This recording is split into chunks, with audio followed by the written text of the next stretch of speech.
All right. Well, we are live. So Oh, there you go. I don't know if you have one like that. Do you have one where it's all Eric, it's all about your story? Harry sort of did one like maybe a month ago where it was that was the kind of idea. He took the Yeah, reins as the interviewer, I think is the term. sure. Just yeah, flip the table back on you. Yeah. Whatever you want to talk about, I'm yours. All right. Well, first of all, welcome to everybody who's watching. Thank you for watching and joining.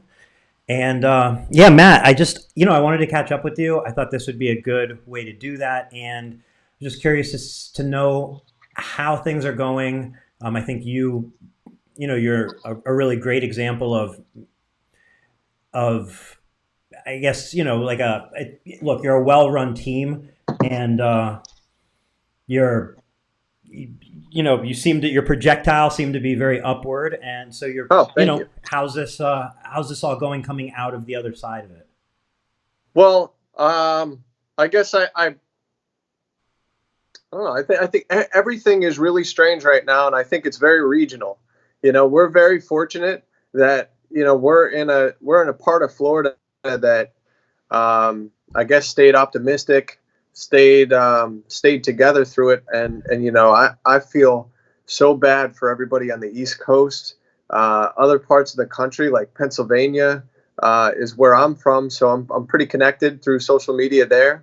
Mhm. To answer your question, we're obviously doing less than before the virus, but it just there was so much momentum in place, and I think that speaks for a lot of people. I see other businesses, um, Five Star Window Tinting. He was just trucking through this whole period without it didn't seem like he had any slowdowns. So Mhm. we are really fortunate. We had the best 2 weeks of sales ever, the last 2 weeks of March. So we really had that to ride on, Mhm. and it's such a sad time.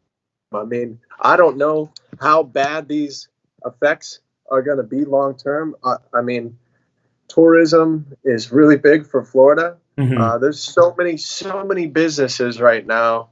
I did business with people in vacation rental.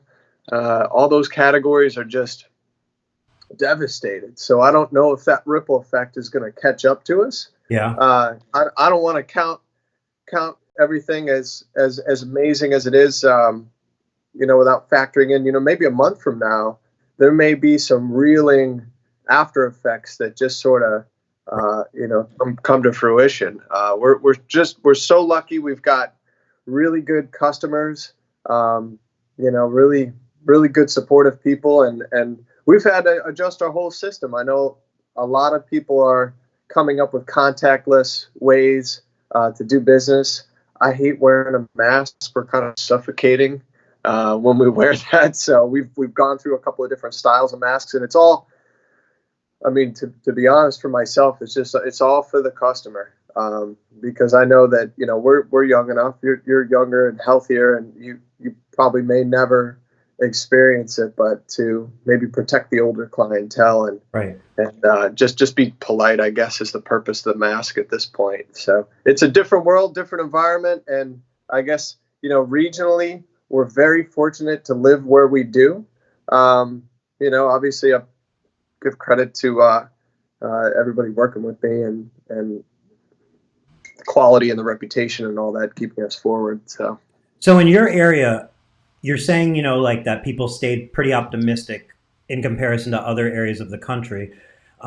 As far as I know of Naples, it is kind of more of like an elderly kind of demographic. Is that still the case yeah, or not so much? It is, right? oh, it is. Retiree town, kind of, sort of. Yeah, it there is a lot of that. We have a lot of snowbirds.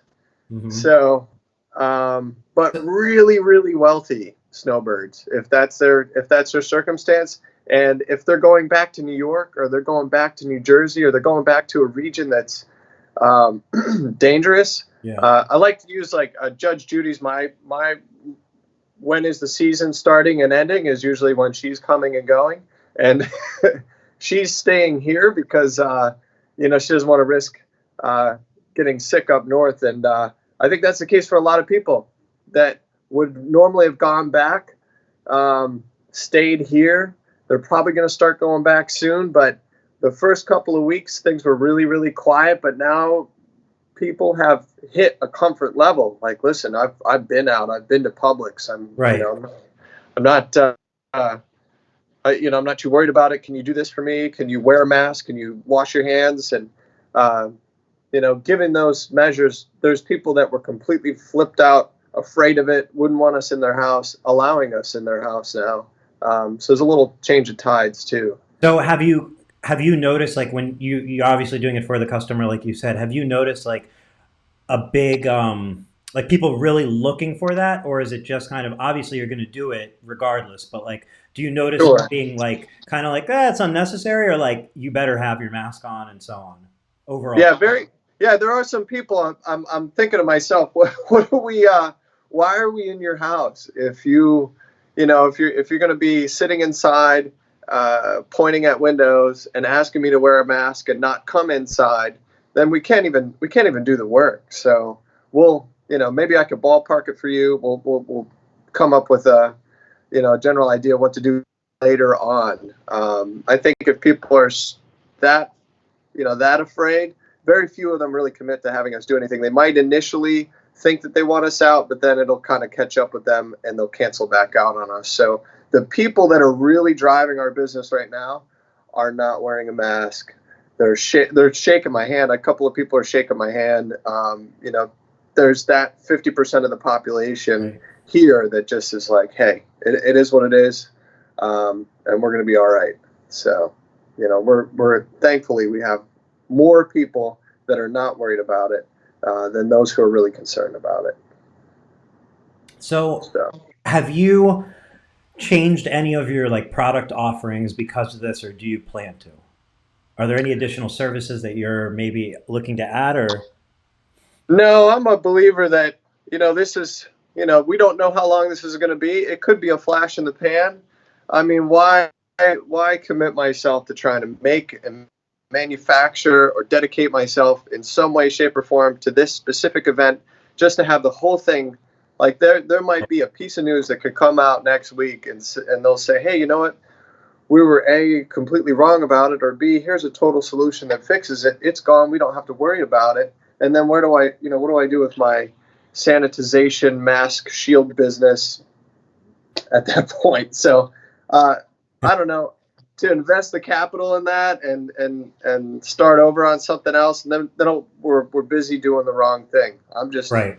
I think with the advertising too, I see that like when we were really the slowest, everybody was advertising. We were doing some advertising too. But now I think everybody's busy, and I don't think it's really relative to what you're spending on advertising. It's just going to get busy when it gets busy.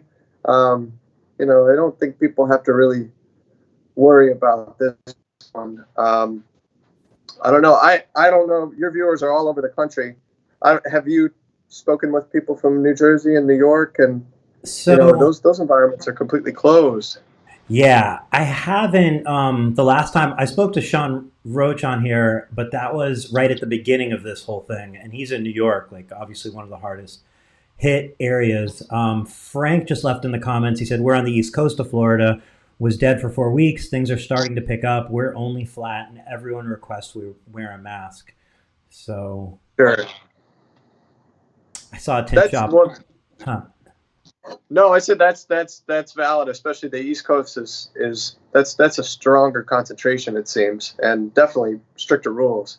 Yeah, I mean, I think it should be like complete common sense that no matter where you stand on this, no matter what you think, whether you're doing flat or auto, a mask for everybody is 1000% more the most, like you have to, like, and you might as well tell people ahead of time, I'll be wearing a mask and I'll employ, like there was a tint shop on Sure. Facebook saying that they won't service you if you wear a mask in their tint shop. Now, like, I don't know how Oh much of a man, Facebook flex that was, or if that's like real yeah. life, but holy moly, if that's your attitude, it's got to be an uphill battle every day of your life. Oh, you're just basically writing off a good in a down market, writing off everybody. I mean, telling everybody, it's a hoax. I mean, whatever your beliefs are, you keep that to yourself.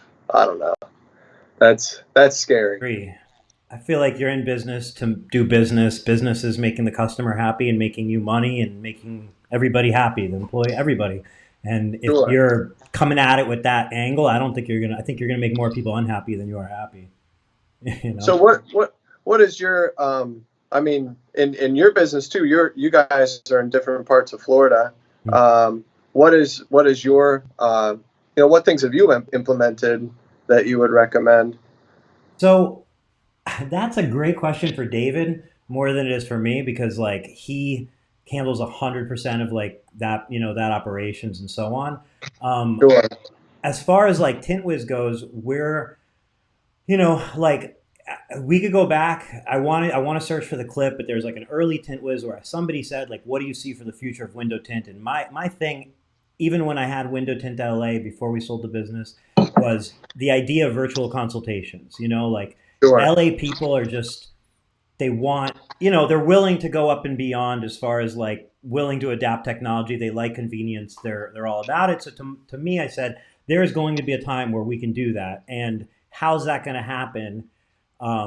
It felt like one of those things like you're early on the technology and the adaptation, but like why not? It's coming eventually, and I didn't think it would be this soon, and I had no idea it would be related to a virus, like zero. Oh, sure. So, but with that said, I feel like we already kind of had the thought rolling there and the ball rolling. So that's kind of something that we are working on, which is just different ways that we can implement, make it really convenient as a TintWiz user to, have some sort of virtual consultation with the customer. And,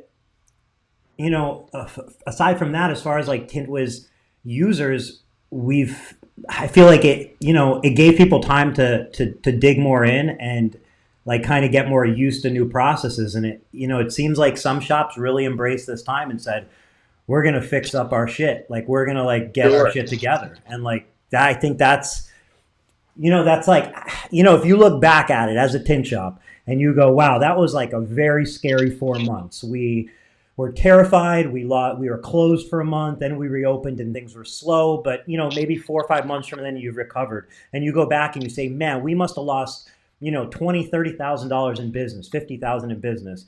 But like Sure. if a year from there, 2 years from now, you're looking back and going, damn, our business has exceeded far beyond what we ever imagined it would, and it's kind of because of the things we put in place during that time. Then like in my mind, you're going to go, man, I'm so glad we had that pandemic because Oh, sure. without it, we wouldn't have did X, Y, Z. Right. That was kind of the silver lining, is that it was, and there's, especially if you were able to get any form of stimulus or anything to kind of put a band-aid on that, that cash flow, that period of time for yourself.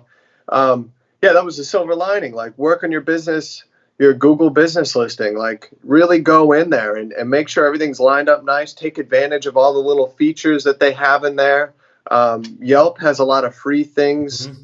Yelp's added a in lot there. I of. hate Yelp, but there's I know what's they have that? a lot of cool free things in there, and then they also have some great add-ons that are like $15 or $10 and so on.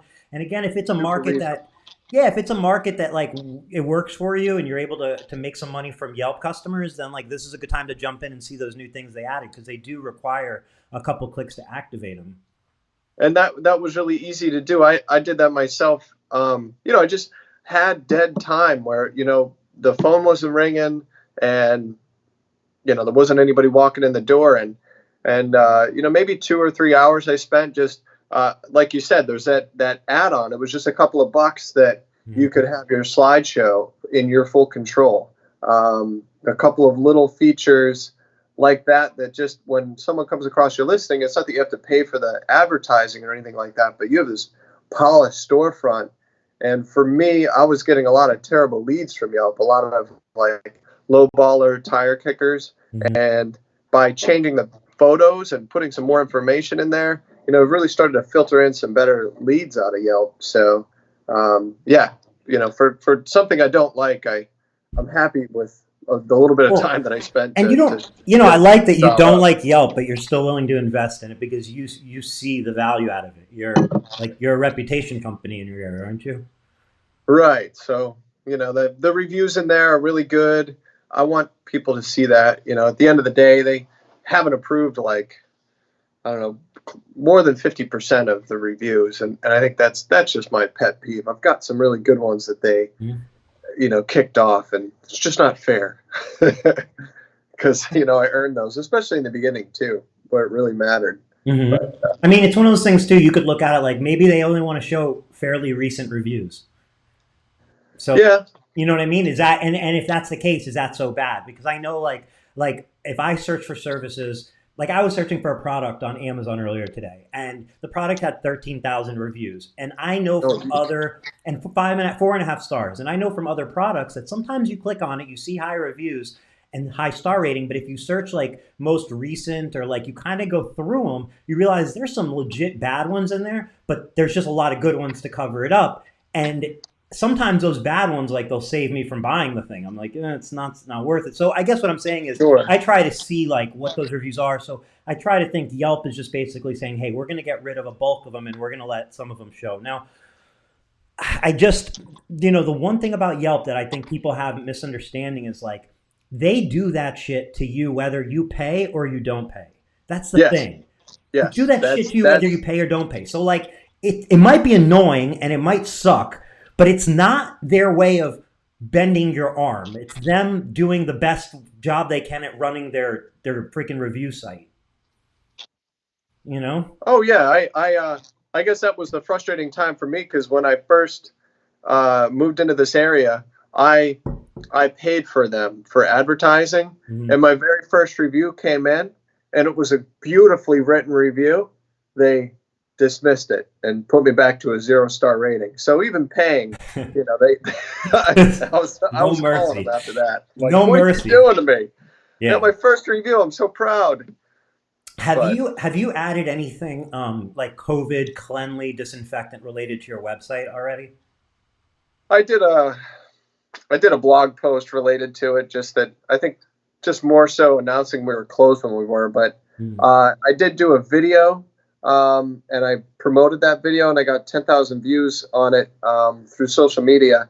And it was COVID related that we were transitioning into an opening phase, and I broke down real couple basic points, just that we were removing some seating from the showroom, and showed that we were going to clean and wear masks, and that we're asking everybody to drop their car off and give us a lot of time with it so that we can really, I guess, safely work on it and get it back to them without spreading the virus. So I made it like an announcement video. This virus came to save everybody from the dreaded like whole like you everybody I think wishes a customer drops off their vehicle ideally, and this virus kind of just like punched them in the face. Oh, you want to wait? No longer an option. Yeah, can't do it, man. Virus, you want to be safe. Yep, you got to drop it off. So, I think this, like, I think if this virus thing continues to take some legs in our society and it doesn't just kind of blow away like the wind, I think it almost brings up an opportunity for certain search terms because I feel like some people, even if it's 10% or 20%, will start searching terms like cleanest tint shop and germ-free tint shop and like COVID and like Sure. kind of adding some sort of like terms related to this for their tint shop because I don't know, they like wouldn't you want to go to a place that is taking precautions if you're bringing your car there? Like I don't want Oh. somebody like germing up my car. I'm going to sit in it right after. Well, I do have some clients that say, very explicitly, hey, I have a heart condition. I want to be careful. I still want you to do my car. How are we going to do this? So, Yeah. it's really important to have that, like you said, that process in place. And we may unknowingly be subject to search results. At least right now, I guess that's probably a good piece of advice for everybody right now to do a blog post on their website, put some content in there, maybe spell it out. Think like maybe somebody searches like corona free tint shop or like COVID safe tint shop. I mean, again, you're only these are like fishing hooks. Sure. So like if you get one a day that searched it, that's one a day. Oh, You know. for sure. And especially if you have a system in place that's going to complement that easily. I don't know. I guess it's at the end of the day, it's not too hard for us to follow the guidelines in our businesses. We're not, and this is unfortunate too. If you're in a massage or nail salon or one of those types of businesses, you gotta come up with some like spacesuit that you have to wear to do it. I mean, at least we can Right. keep our distance, and we don't deal with a lot of customers face to face like a store, like a grocery store would or something like that. So, I mean, we've just got a couple people a day we could space it out. So we're lucky, I guess. Yeah.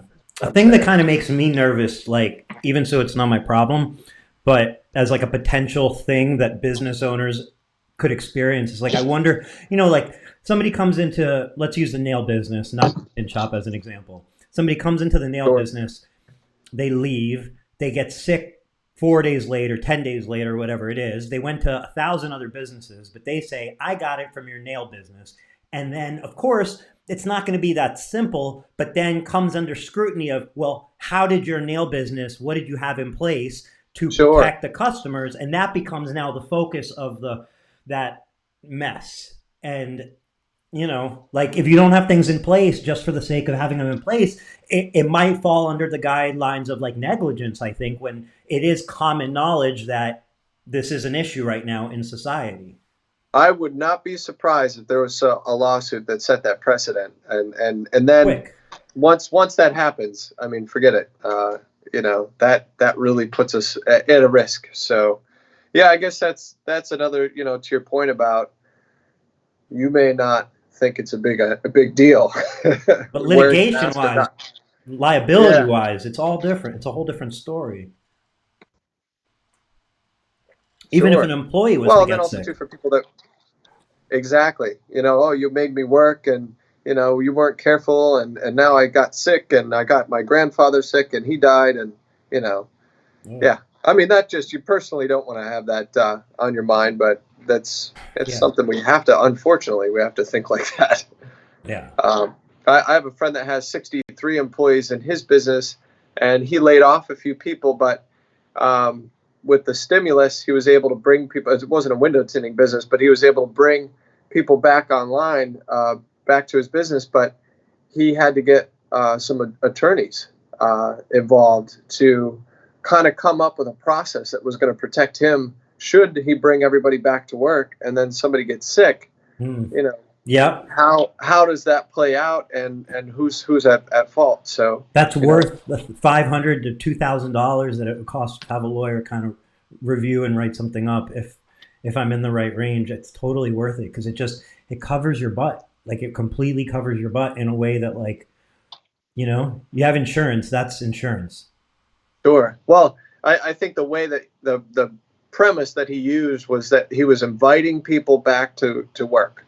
It was paid time off, but you're welcome to come back to work, and just kind of stage that in a way where it was not as mandatory as it was voluntary, kind of at their own risk, which is it was smart. It was a Yeah. smart move. So I know you have a 12-volt background. Do you have a detailing background as well? I did have a detailing business for a Good. short period of time, Hmm. and that was I worked. And this is what everybody that's starting out as mobile should start out leasing space from a detail business or a light business, and I paid them per car, and then I eventually was in a position where they were thinking about closing up, and I bought the detailing business, and thankfully, since it wasn't my main line of business, I was able to dump a lot of money into it, and clean it up and change the product lines, and then I within 6 months I sold that as a part of my trip down here. So it wasn't a So long background.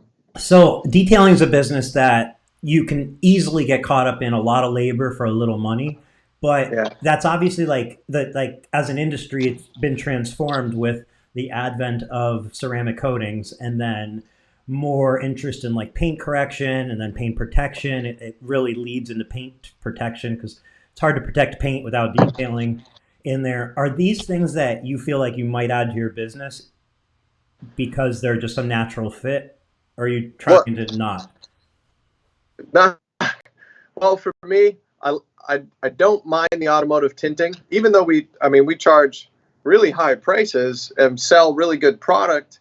It's still not as profitable as residential window tinting. So, we still, I think we offer it just almost as a, not to be in the automotive arena as much as it's the first place people go when they think of window tinting. And as you can see behind me, I have the slideshow going. We really cross-sell residential.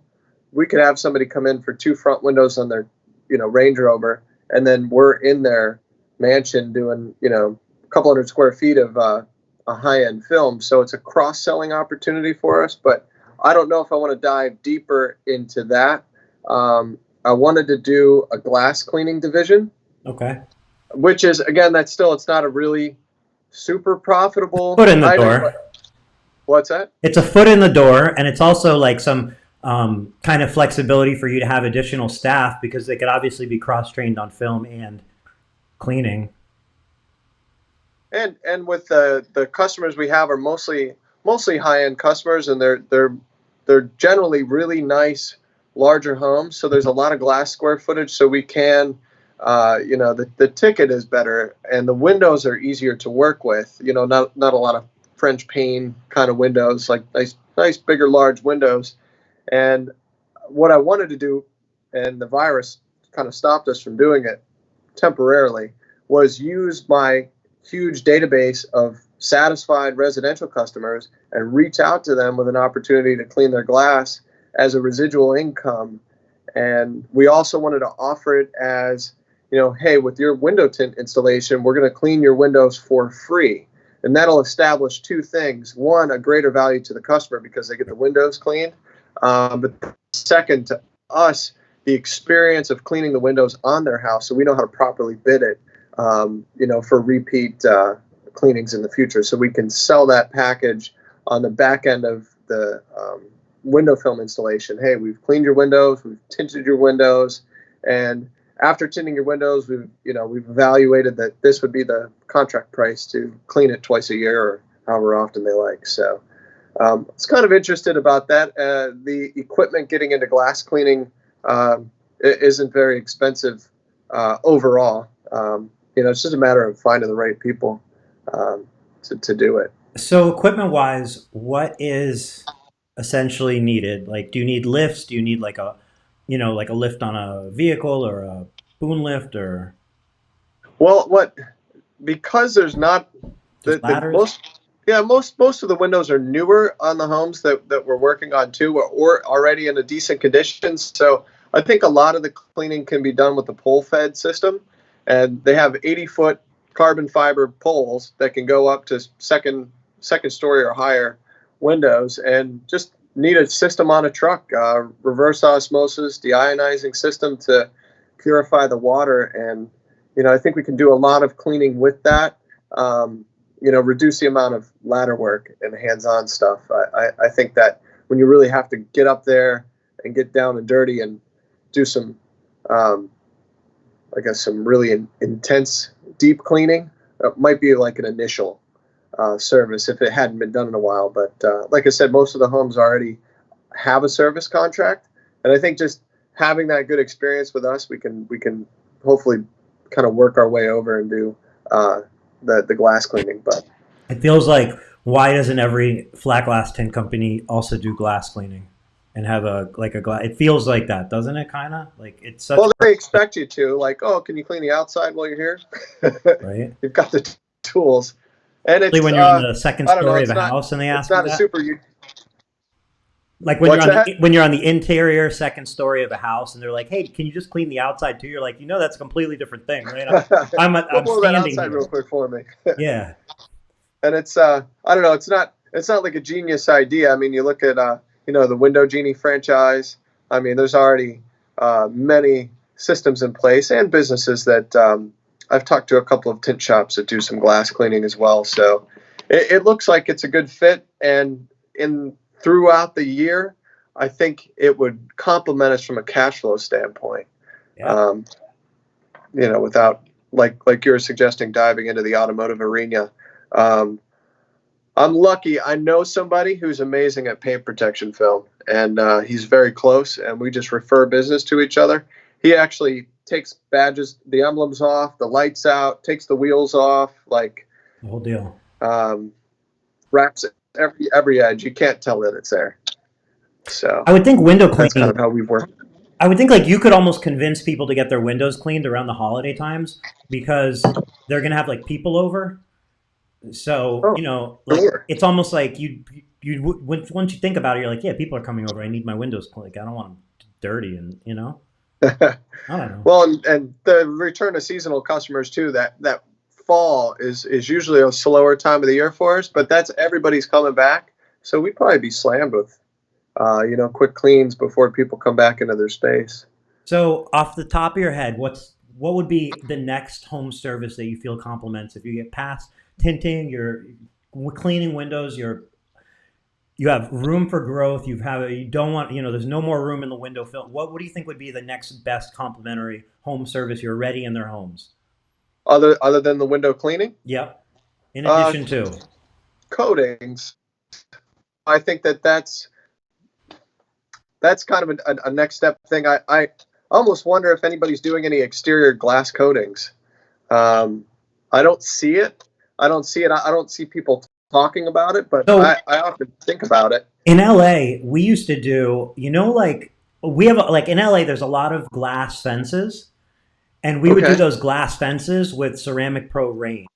It's Okay. it's I think they changed the name now. It's like Rain Plus, or maybe they changed it from Rain, but it was Ceramic Pro Rain, and like that's an easy upsell because like they have those glass fences either the perimeter of their like yard or they have them around their pool, and they have them in glass because they want to actually see out of them. So like if you can keep outside glass, like that glass takes a beating more than any glass. Oh, I think to sure. me that's an easy like upsell. Yeah, and application can't be too hard to Well, train up on. You're not doing paint correction on it first or yeah, anything. the only thing you should note is don't try and do it in the middle of the day if it's really hot out. Just like you don't want to detail a car in the sun in like 100 degree, don't do it. You can't do it on a house either. No. Of course, I guess that's the thing about LA with the weather, though. It's pretty consistent through the year versus Florida's got the rainy season. I don't know. Um, that's something to consider too. It might be shut down for the summer with some of the glass cleaning, but hey, Any ideas where you'd install some paint protection film in somebody's home? yeah, why not? I don't know. I'm just wondering. Paint protection or like anti-graffiti, like they don't need it on their bathroom mirrors, I would imagine. But like I imagine like countertops. I think there's some specialty products for countertops. I don't know how the durability really is. Um, Sure. for I've heard of people doing ceramic coatings on countertops, Yeah, just to keep it. And I could imagine, I mean, for how well it works on a car, just to, blow off the counter real quick. But toilets. I guess, yeah, I'm sure. What's that? Toilets need to stay clean. Oh, Like showers, bathtubs, and toilets. Like who likes hell yeah. cleaning their shower? Well, that is definitely we have a lot of glass shower enclosures here, and that was another area that I was kind of considering as well. Is that we do work on shower enclosures a lot. There's a pretty big shower enclosure company, My Shower Door, and they refer us a lot of business because it's Mhm. easier for them to sell the clear glass and then have us consult with the customer and put some frosting or gradient on Yep. it. I always thought that was another opportunity there too to sell a coating at the Hmm. same time, but they also sell coatings too. So not to conflict with them, but maybe on an older enclosure we'd get the sale. Yeah, I mean, if you like, first of all, obviously you post pictures. I've seen them of like what you do in bathrooms, and you do. I feel like an exceptional job. It's not just like basic frost. It's always like a gradient or a design or just something about it. And if as a Thank you. home, yeah, like as a consumer, if you tell me, hey, I'm calling you to put this design on my glass, and if you say, well, do you want to seal it or coat it? I'm going to go, yep, of course. I want to protect the amazing thing I just had custom done for me. So like Sure. who would have a deck done and then they're like, you want to seal it? You're like, nah, let it rot That's good. outside. It's fine. Like, I guess that's an option too. I didn't even ever think about that. You bring up a good point. that people do. They put ceramic coatings on, a vinyl wrap and things like that. You put ceramic coatings on PPF. So why not? Why not the window film on the shower enclosure too? Especially, I don't know, certain ones could stain easily without it. Mm-hmm. If it's, I don't know if the film would accept it. Yeah. So, so where are we going here? Oh, graphics. So you obviously you're in a lot of homes. You're in a lot of high end homes. Like, are you? First of all, as far as I know, you now plot your own frost and stuff like that. But the gradients you get printed at somewhere else. You don't print them in house, right? Right. I use a couple people for that. So just as an example, like if you can do it, anybody can do it. So if you're thinking you have to buy a printer to do it, what really it's easier if you don't own a printer than if you do own a printer, because once you realize how, it's not just hit print, there's so many variables and ways that you can spend hours and waste money and time. So many nights you'll spend overnight printing that, anyway, point being, I think Sure. you're smart for doing that. Do you Outsource that. have you kind of thought, or do you try to upsell, or have you planned on like doing like wall murals in people's homes? Like I feel like printed wall graphics are a thing. Any? Oh, they are. They're definitely Dynoc and those other wall covering products. Faux wood and stainless steel coatings, coverings, elevator renovation would be a thought I have. Elevators get really beat up over the years. That would be a pretty easy selling point, especially some of the condominiums are really expensive, multi-million-dollar condos, and then you've got elevators that need refinished. That would be a nice opportunity there. I don't know about graphics as far as murals and the art end of it. I feel like that starts to transition over into a sign shop, vinyl graphics business, and that's another complementary, business model too for anybody. I know a guy in Pennsylvania that he worked at my old business. I had sold it, and he operated it. I want to say for 2 years. His name is Ed, and he finally left. And actually, when he left a void that pretty much closed that business. This past winter. And when he went off on his own to tint windows, he also bought the printer. He bought the plotter. He spent a lot of money. But he does do a lot of signs, vinyl graphics, in addition to his window tinting. So I'm sure a lot of people are thinking, I guess, like looking at their business right now too, especially with the downtime and considering different things like you're mentioning, just to bolster our cash flow and be diversified through the year. So, I mean, when we started in LA doing graphics, like it was one of those things where we first started selling a couple jobs here and there. People, hey, do you do graphics? What do you need? And they were small jobs and they got us the sale. So we had to take them on, and we literally went to Fast Signs to get them made. And then we had them installed. Sure. Our installers would install them. But like we were outsourcing to Fast Signs. So like there was no money to be made, but it just got the sale. And then we got a big job for a supermarket to do perf on the entire supermarket. So we literally bought the printer and just started printing and laminating. And what I'm saying is, just on the momentum of the jobs, by the maybe 54th year, by the end, it was about 33% of our business. Oh, wow. And it just happened on its own. It just was like, do you do this? Like we had a second printer because it was like, do you do gradients? And like, sure. Yep, you need, and it's such a complementary business that like it is getting into sign shop realm.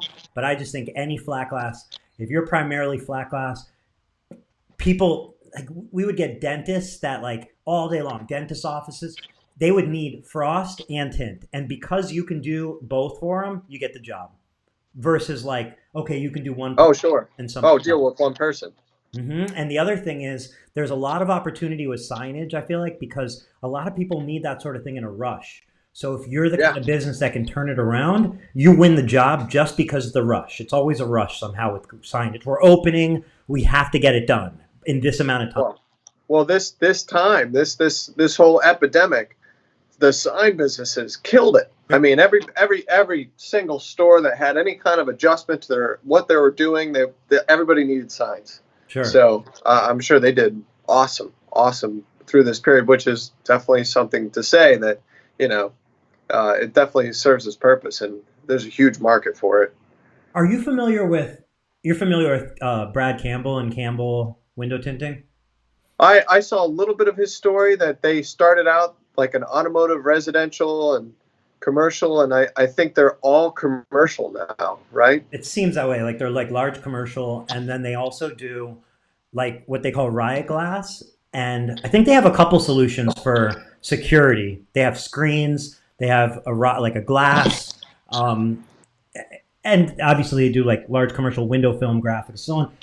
I bring it up because, first of all, he did a really, really good job doing sneeze guards, those like plexiglass sneeze guards for people's like desks and businesses. Like he did a really good job. And I say that because he focuses on high quality of them, but they're also like, you don't have to mount them to something. They're heavy and weighted. So you could put them on a counter and you're done without having to like drill into your desk and build this contraption. But the reason I bring him up, I was just curious if you had any thoughts on, if you'd seen it, like any of the security solutions they offer, and if there's things that if they are things that you thought about possibly offering, because I know they have a dealer network, or they're building a dealer network from what I've seen.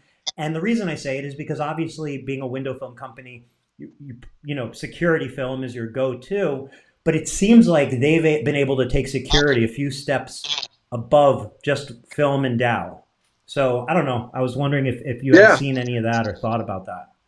I haven't, but I would be. I'm open to everything too. And if it's something that's a growing market and they have a solution for it, I mean, why not be the first one in the area to have it? So it seems like it's like a good, like just the fact that he's behind it and he's been so successful in the window film industry, knows that so well, and he's seen it as an add-on to where he wanted to develop these products. It just seems like, man, if you can hit a window with a bat over and over and it doesn't even crack and it doesn't even like make a mark, sure, got to be a market for that. It's I guess it's like a Lexan that you put on the exterior with some type of like polycarbonate type thing. Seems like that. And then a screen solution as well. So I mean, Florida, we've got, I mean, if there was a wind mitigation rating to that, and if there was a place for it in terms of hurricane protection, of course that's a dicey area. You have to be really certified and tested before you could say that. But obviously that would be a huge compliment to the impact window industry. Of course, I guess that brings up another opportunity for people too. Just glass in general. There's a lot of money to be made with windows and glass. Some people do that. I think some people do some automotive glass in addition to window tinting too. It's an incredible pairing. Whether it's flat glass or it's automotive glass, it's an incredible pairing for window film. It's just another specialty, another trade you have to learn. But at the end of the day, I don't think you have to learn it. You just have to hire somebody on your staff to do it, and that takes away the feeling, because the initial feeling I get is always like, wow, I don't really know that much about glass to be doing it. Sure. But yeah, that's fine. You hire somebody who does know glass and has years of experience. Right, and they tell you what you need to do and the tools that you should be using and help you build your process. Yeah. So that's a really, really great one. Yeah, I think this is good. I don't know. This is a nice conversation. I like thinking about, different additional things, because diversification is really huge. And I think, that's probably part of our survival too, is the diversification that we've hit with window film. We have done marine, commercial, residential, and automotive. And from those four things, if we were only one, we would be, really, really low on sales. But I think there was an opportunity too, for an additional side of the business that would still excel, regardless of the market. And you got to I feel like the more I think window cleaning, like you brought up, and glass, like these are perfect pairings. But I think you could even probably find some really interesting pairings. And something that comes to mind outside of the industry is I know somebody whose family has a yacht brokerage and then a real Okay. estate brokerage. And like, yachts and homes are two very different things, but people who own homes or yachts own homes. And a lot of Yeah. times people own really like wealthy, like big homes. If you're a real estate agent, you want to be selling high dollar homes, period, because Right. you make a percentage. So who's got the highest dollar homes in South Florida? Well, they also have yachts. And like, I wouldn't necessarily pair them together. You'd think I'm a yacht broker. I can offer yacht cleaning, yacht restoration, yacht servicing, captains, this and that. But like, how about you'll sell their home too, and then you'll sell their yacht, and you just keep bouncing back and forth. It's just about getting in that right circle to hit the market you want to hit that works for your area and works for, Well, that's a commendable feat to be their guy for the yacht and be their guy for the house. Well, Especially in Florida. Yeah. I mean, but you feel, but like really, if you can get into one, if you get into like yachts, you're telling me once you're talking to somebody about their yacht, you can't get them to let you sell their home. Like, Sure.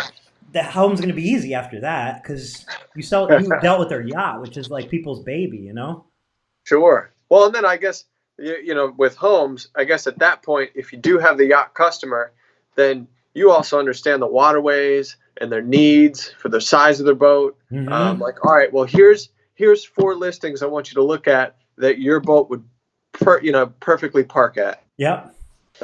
Or you make them feel like deep enough, and so forth. Or if you buy a house, you park a boat in front of their yard to show them what it looks like if they add a boat to their house, Throw a McLaren in the driveway too. Yeah, they definitely do that on TV for listings. I don't know. I've never been to one like that, but you might as well. Yeah, the really, really high dollar listings. Get people riled up. So one last thing I wanted to ask you was I saw a little while back you were testing a lot of window films, like Yes. a lot of window films. Now, I'm curious where you're at with that process. So I hate to say I've lost a little bit of momentum in that area. Kind of lost myself a little bit in that area. I was trying to. I thought I'd actually have enough time with this shutdown to tie it all together. And there's so much more I want to do with that. I guess it would one of those things like if I sold my business today, Mm-hmm. and was in a different mode. I mean, I would love to dig even deeper with that and really offer that missing link to the industry. I mean, the automotive industry has no third party testing agent, just an unbiased, complete outside opinion. Like, hey, here's all these films, and here's a similar scenario in which we're going to test them. And it's not, okay, there's a lot of different things that make a film perform the way it does. Absorption and reflection of heat, how it really dissipates the infrared. It's really different between films that may otherwise be similar or have a similar name. Hey, this is a ceramic. Well, what kind of ceramic is that? Are there additional infrared absorbing dyes intermixed in with that to make it perform better? I found ceramics to have corrosive metals in them, films that claim to be just hey, this is our ceramic film. And then we found, after, some outdoor testing, rust, corrosion forming on that with, newer. Is it a film? Is it a film that you've ever installed on a yacht? Not to mention any names. Thankfully, no, and it's not a film that we carry either. So okay, I was just curious. Yeah, no, there's definitely some films that are gonna corrode. But anyway, so I've got this is the leftovers here, but this is a project I had Joe work on, and he taped it off into the monitor to enter everything in. Joe just left a comment and said, being a part in testing those films was a lot of fun and a big learning experience. Yeah, he spent all day helping me put all this information together, and we just did two main tests. And this is, these are the results. I mean, we've got Apollo, Armalan, ASWF, Flex Films, Formula One, Cool View, even Dub IR, which not as many people talk about Dub IR, but we had some samples we got of that. Just trying to get, okay, we put this thing on the same meter. How much infrared of this wavelength goes through it? And, what's the visible light? How does it spec out compared to what the manufacturer claims on it? And there's some that are in perfect alignment with what the manufacturer has stated. And I also appreciate, I think, that just the film by itself versus the film on a piece of glass, it seems like most of the manufacturer testing is the film on a piece of glass, which you'll get a little bit more infrared rejection when you do that. Ours were just loose film, and we did a heat lamp test where I know it's not a huge scientific piece of equipment, but a BTU meter, and we used an infrared bulb and a halogen bulb, and we just took different readings. But the challenge with that is that the bulb gets hotter the longer it's on. The film gets hotter the longer it's in front of it. So the meter is climbing as you're trying to do with and without film. So, we've had a kind of a complicated time coming up with ways to compare films, I guess, in an unbiased way. I wanted to do some low-angle haze tests as well. Also wanted to do an outdoor test with the sun. And that would just take, that's what I would need the time to do. And we have the sun for it here, just to have film on glass out in the sun and just do some thermal images on absorption, and also ground temperature, below the film. Mm-hmm. We did do some film on the glass at the shop here too, residential film, and found that the absorption rate was a lot higher on certain films over others. And those are NFRC tested films, but the absorption rate, I think, is always more of a manufacturer spec than a T-SIR is different. So that is a pretty good scoop on where we're at with that.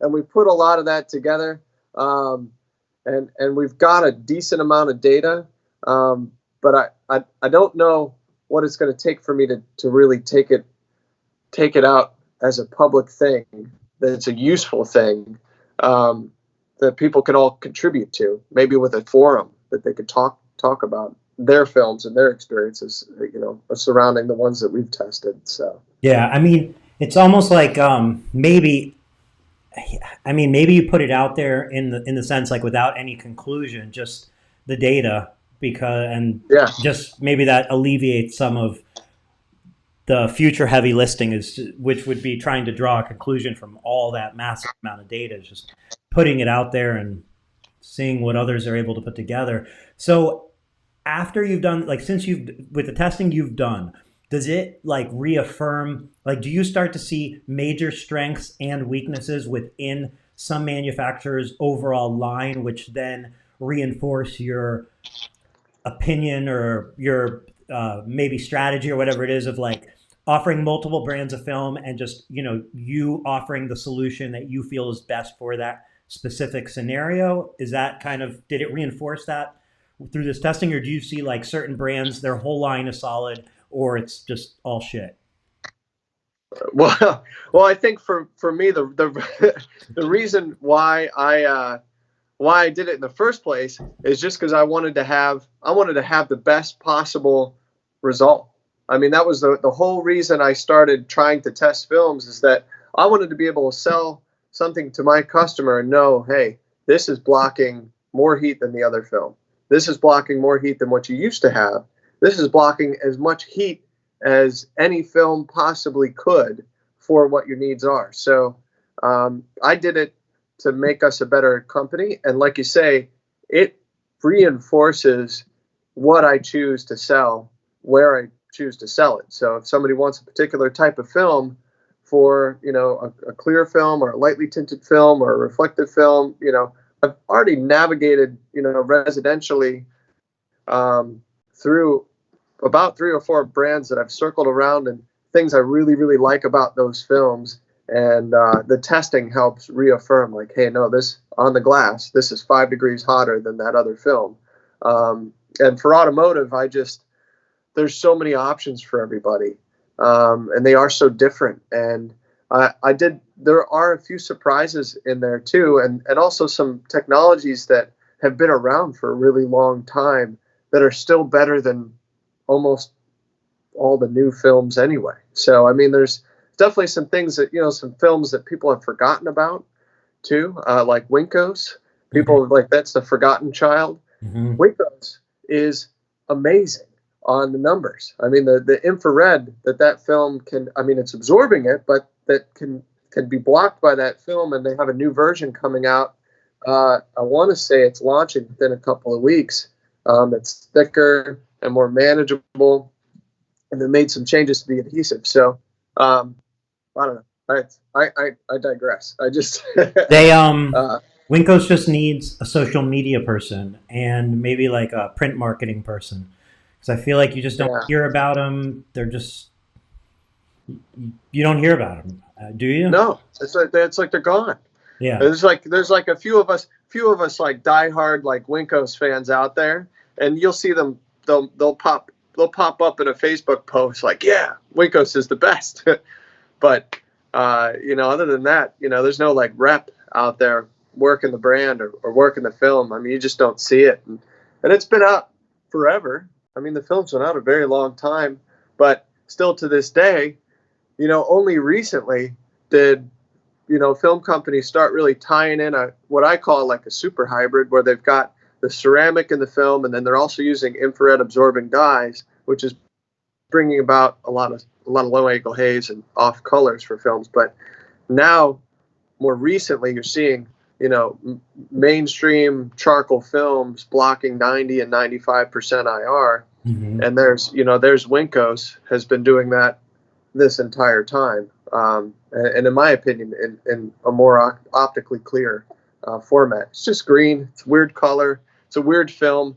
It's hard to install, and nobody knows about it. So, You know who has a really nice marketing booklet is Coolview. Have you seen their, like, somebody posted a picture today, or like I saw a picture of the big Elite book, the middle book, and then the automotive book, and like something about how they look, and like they look heavy and they look solid. They look like somebody's like they look like if you're shopping for carpet or like window coverings, and they kind of bring in a Hunter Douglas book to you, and you're like, let's look through this thing. They have a sure. I like that. You know what I mean? Over like one loose card or like a pamphlet. To me, that feels more credible or something. Yeah, that's samples are everything. I mean, that's it could be garbage film, but if it's like, I don't know, there's a confidence level that people have when they feel like they're spending a lot of money, and then you hand them this sample. I guess I don't know. I'm not trying to bash anybody at all, but V-Cool's marketing is very old, and V-Cool is an amazing film. You look at the specifications on it. There's not a lot of stuff that does what that film does, and then you go to hand them the sample, and it's from like 1982, and it's this just plain looking green thing. It's you're trying to tell them, hey, no, this is amazing. Believe me, it's awesome. I swear. You're stuck in a hard place. So dealers, we all need that kind of support. We need that good marketing material, because you have an amazing sales presentation, and then you flip out, like you say, like a little piece of film that's not gonna go the right way. It really, like, it should. It's important, because I feel like people are always saying, how do I pick my film company, which company, this and that, and then as a film company, you have, obviously, they're putting out whatever marketing they put out, and trying to win over dealers' businesses. And I guess what I'm saying is, it's so freaking important. Like you said, the presentation of it is, it's so beyond important, both as a dealer looking to carry a film, because you have to present that film to the customer. So the better tools that the company gives you, the better you can do that job. And as a window film manufacturer, you can yell and shout specs all day. You can talk about areas and loyalty, and you can talk about it all, but at the end of the day, like, people just want to sell film, and that's that's a big part of it. That's a huge part of it that I think you you couldn't invest enough time into it. I don't think there isn't enough. You just got to keep pushing that mark as a window film manufacturer. Oh yeah, then I think as a window film dealer, once you experience that level of quality in your marketing Mm-hmm. materials, it's hard not to use those films that are marketed really well, because the presentation is so solid to have that rapport built up with the client, and then you leave this jewel behind with them, and they're looking at your amazing marketing materials, Every part and of it. there comes Bob with his tinting truck and his, whatever film he's got, and he leaves a little cutout sample that he cut off of a roll and tapes it up on the window. It may have been a better film than what you're selling, but the customer feels like they're getting a better experience with you. So Mm-hmm. Yeah, I mean, the packaging plays a huge role. Like, we know that when it comes to the products we buy, Apple spent a lot of time and effort into designing their packaging. When you're shopping, like, there's a look for a healthy food. Like, it has a certain, like, bold look, or like there's a look to, like I don't know, like manly, like new manly, like stuff. Like, there's a look yeah, to it. It's like a modern design, and people, I feel like, start to buy products that fit within the designs that they're used to and looking for. And I feel like window film, the fonts of the sample cards, the colors used, the weight of it all, the size of it all, they all play in there. And like you said, it that leads the way to the sale. And you know like, it just, when you talk about automotive, just even like the quality of like a wallboard compared to a shitty wallboard. Like, oh sure, or like Autobahn and Edge, their digital one. That what a great idea. Got to give credit that Dave Kratz coming up with that, interactive, and I think that should lead the way for what people can do, even just from a pricing board. I think you did one of those, a pricing board. digital pricing boards, you definitely should have a digital pricing board. And Yeah, the more you can put on digital, the better, because digital gives you the flexibility of changing it a billion times anytime you want, adding to it and so on, versus the print. Like, anytime you go into, like, you ever go into like a restaurant or whatever, and you see like stuff, like all their menus have something crossed out and like they're on the board. It's like, what are you sure. doing? Just like, Print another one. print another one. It's important.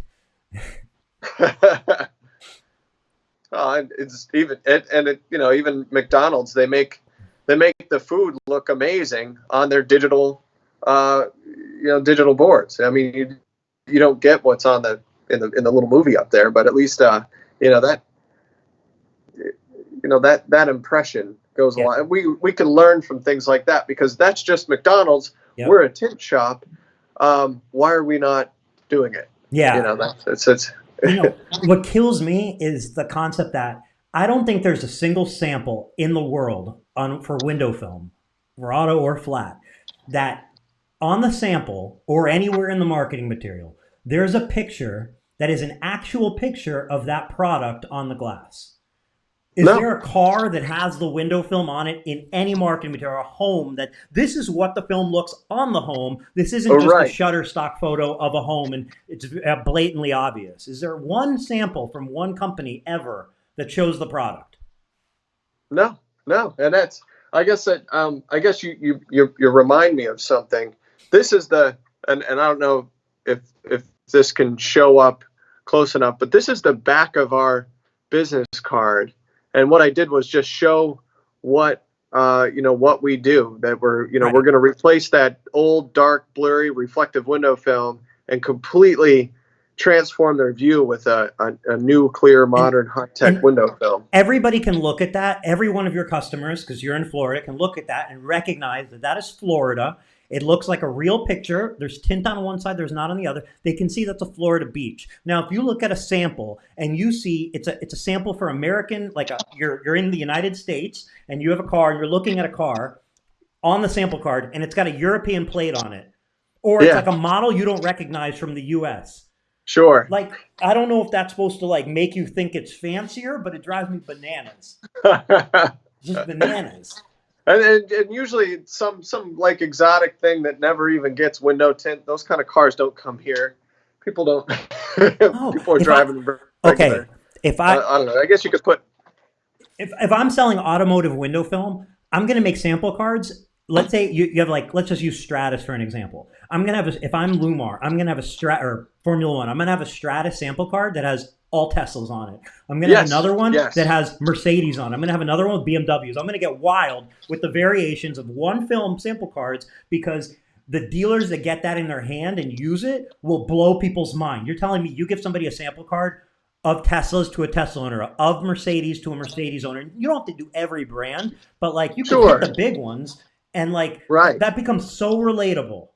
Even if you don't do that for all your line, you just do it for the most expensive line. If I'm looking at the lines and then I get to the most expensive and that one has my car on it, I feel like that's the one for me. I don't need the cheap one to show my car. Sure. Here's our basic tint, and then there's a picture of their car on it. Right. There's your. But like, I don't know. I just think it would be amazing if you could look at a sample card and go. If you could look at a sample card and see a similar home. I could look at 3 sample cards, look at a similar home, and actually see the difference of what it looked like from the outside and inside. To me, as a customer, I would think like, I could look at those sample cards the night later, 2 nights later, and go, yep, this is the one I want. Not, which one is this? I don't remember what this one's going to look like, you know? And I don't know. Well, you bring up a pretty good point too. Imagine if you had, 3 or 4 lines of film, and then on the first board, they had like a Yaris. And then on the next board, they had they had maybe an Audi, and then on the next board, that would be funny. Like you would never sell the first one, like and nobody would ever buy the Yaris. No, you could debadge it in the picture, but people will know what it is. It should have like dents and a little bit of the paint coming off, like in the picture, just like subtly, That'd be awesome. I don't know. All right. Well, I think you're onto something. It's getting late over there, so we could wrap this up. I really appreciate you taking your evening to do this and have this chat. Yeah. My pleasure. Thanks for inviting me back on, and thanks for all that you do. I mean, you help more people than you know. Well, I appreciate that, and it's my pleasure. It's one of those scenarios where I can actually say the cliche thing of when you're doing what you love, you're not working or whatever it is, like. Just I'm grateful I'm doing what I love. I'm just thankful for that, and however long that lasts, that's great. I'm just, it is what it is. Yeah, and you've gotten really, really good at it too. I think you do a great job, and like you said in the beginning, you were doing it like a parking lot video almost to this level of quality, and I appreciate it. So thank you. All right, well. Thank you again, Matt, and thank you for everybody for watching and listening and, being a part of this. So have a great evening, everyone, and we'll see you next week. And thanks again, Matt. All right. Definitely. Thank you, Eric, and thank you, everybody. All right. Have a good night, everyone.